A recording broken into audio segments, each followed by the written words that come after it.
AP వ్యాప్తంగా మరొక 2 రోజుల పాటు వర్షాలు పడే అవకాశం ఉందని తెలిపారు వాతావరణ శాఖ అధికారులు.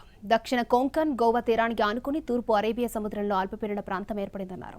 దీని మీదుగా ఒక ద్రోణి తెలంగాణ వరకు వ్యాపించడంతో కోస్తాంధ్రలో వర్షాలు కురిసే అవకాశం ఉందని చెబుతున్నారు. అక్కడక్కడ ఉరుములతో కూడిన వర్షాలు కురవనున్నాయి. ఎన్టీఆర్ జిల్లా పల్నాడు, గుంటూరు, కృష్ణా జిల్లాల్లో 1-2 చోట్ల భారీ వర్షాలు పడే అవకాశం ఉందని చెబుతున్నారు. తీరంలో గంటకు 50 నుంచి 60 కిలోమీటర్ల వేగంతో బలమైన గాలులు వీస్తాయని చెబుతున్నారు. ఆనుకుని ఉన్న ఈస్ట్ అరేబియా సముద్రం మీద ఒక లో ప్రెషర్ ఏరియా ఉంది. దాని నుండి ఏర్పడిన ద్రోణి తెలంగాణ వరకు వ్యాపించి ఉంది.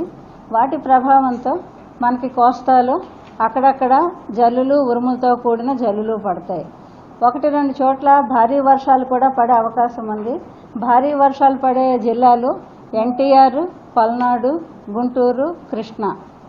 ఎన్టీఆర్, పల్నాడు, గుంటూరు, కృష్ణా జిల్లాల్లో 1-2 చోట్ల భారీ వర్షాలు పడే అవకాశం ఉంది. అలాగే ఈ థండర్ స్టార్మ్ యాక్టివిటీ ఉరుములతో కూడిన జల్లులు పడేటప్పుడు 50 నుండి 60 కిలోమీటర్ల వేగంతో గాలులు వీసే